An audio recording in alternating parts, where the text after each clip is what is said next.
Hello there. What's the ultimate, baga parang ultimate goal mo in life? So for me, um, I've learned and I've realized now the great transformation in our life is when we understand who we really are. Start with the Lord. Start with our relationship to God. So kapag talaga may relationship ka kay Lord, there's a great transformation na mangyayari sa life mo. So, I think one of great transformation is you will have a renewing mind kay Lord. Number one, you will have a renewing mind because you will know the truth because sabi nga sa John 8, chapter 8, verse 31 to 32, if I'm not mistaken, if you, sabi nga, and he said to the Jews who believe in him, if you continue in my word, and my word, I mean, if you continue in my word, then you will be my disciples, and you will know the truth, and the truth will or shall make you free. So there is great transformation when we understand and if we continue in the word of God. So number one is we need to understand His word. No, talagang kailangan maunawaan natin ano ba yung sinasabi ni Lord sa kanyang salita. So we need to understand what the Lord wants us in His word. So I think doon na mag-i-start yung great transformation in your mind, in your life. That's why there's no reason kung bakit hindi ka magsasucceed. Pasensya na dun sa sound kasi meron kaming kapitbahay nagpapagawa ng bahay. But there is no reason na hindi ka magsasucceed. Why? Because the ultimate identity that you have is in His Word. And He is the one who knows everything about us. So, and huwag tayong magpapalin lang na ginawa tayo ni Lord to be kumbaga, maging failure. Hindi. Ginawa tayo ni Lord for Him. And we know God is perfect, right? And He made everything perfect. He do everything for us. And He put an intention in us. I mean, there is an intentionality dun sa ginawa niya sa atin. But we need to understand that. But I know, I get you na talagang mahihirapan tayong maunawaan ng lahat ng ginagawa ni Lord o ginawa na ni Lord for us o ginawa niya from the beginning for us if on our own.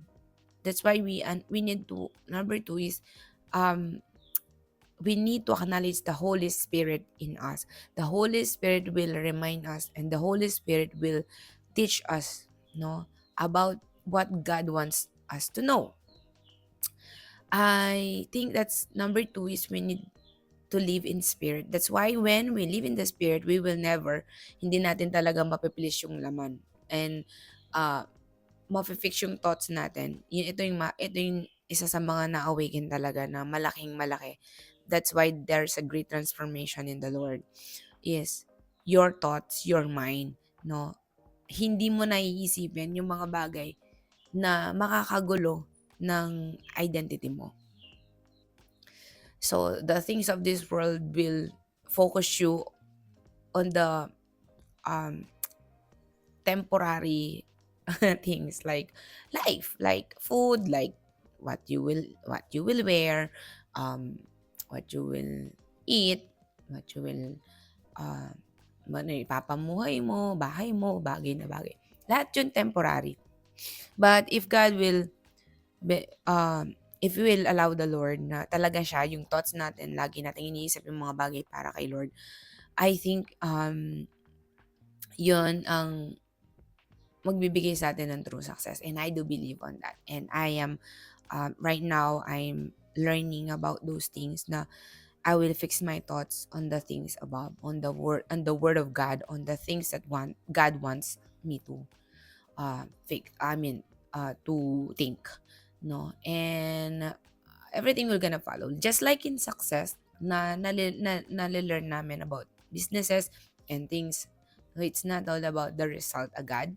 It's all about who you become. So we need to understand talaga yun. Our identity, our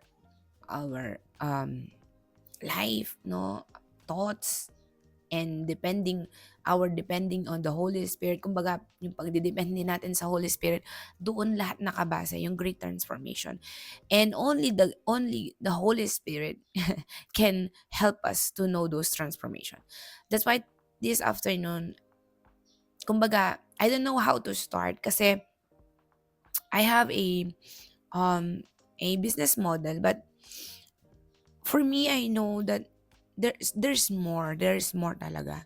It's not only hindi lang basta kumita ka ng pera. It is how you will live na nakaka-please kay Lord at the same time through transformation, through success, through fulfilling life.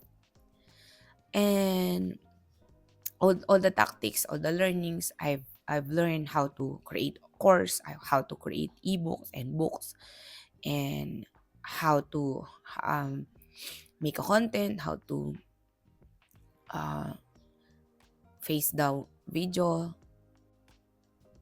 how to um, kumbaga get leads, no, from organic leads like that, and make a email list like that. All those things I've learned. But sometimes nagba-back down ka talaga. Nagba-back down ka kasi nga there's no great transformation within you. But for today, I've learned that I will allow the Lord. I will allow the Holy Spirit, and I will only fix my mind on the things above.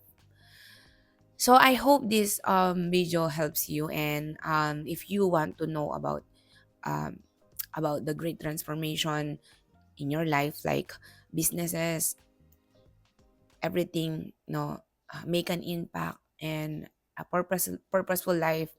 This channel is